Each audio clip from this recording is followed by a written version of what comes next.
In your material, you've got a wonderful piece, not authored by me, written by James Edward Pelzer. And Mr. Pelzer has written a chapter on the basics of appellate jurisdiction, including the concepts of aggrievement, appealability, and reviewability. This is going to be my roadmap. This will be my blueprint for today. I will make every effort not to engage in too many detours along the way. Now, aggrievement, appealability, and reviewability, I like to think of as the who, the what, and the how of appellate jurisdiction. Aggrievement is the who, appealability is the what, and reviewability is the how. Hopefully at the end of the presentation, that analogy will become somewhat clear. Now, aggrievement, this is the who of appellate court jurisdiction. Aggrievement is defined and referenced in CPLR, as is most of the New York appellate jurisprudential authority. CPLR 5511 provides and identifies who would be a permissible appellant and respondent. An appellant is an aggrieved party or a person substituted for him who may appeal from any appealable judgment or order except one entered upon a default. So at the outset, the who would be an aggrieved party.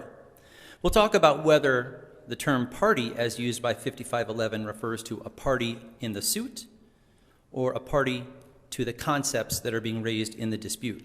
And as we'll come to find out, it's the latter. But let's talk about the aggrievement concept. Aggrievement is not a perfect way of conceptualizing appellate standing, if you will, but it's the best that we have. Initially, aggrievement was broadly defined.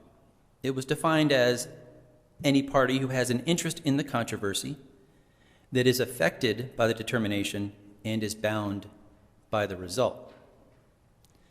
Now, that is an extremely broad definition without too many contours.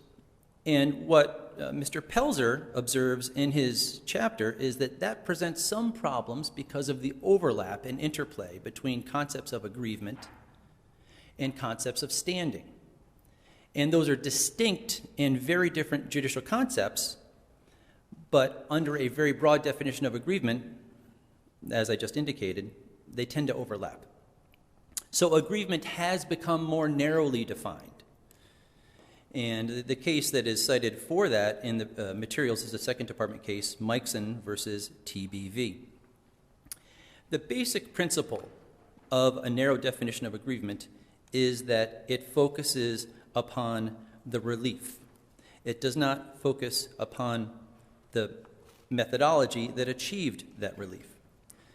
In Mikeson, aggrievement was defined as a person being aggrieved when he or she asks for relief, but that relief is denied in whole or in part.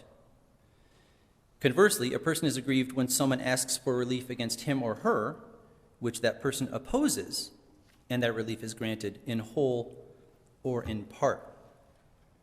So aggrievement has to be considered in the context of the relief that is sought and the relief that is awarded.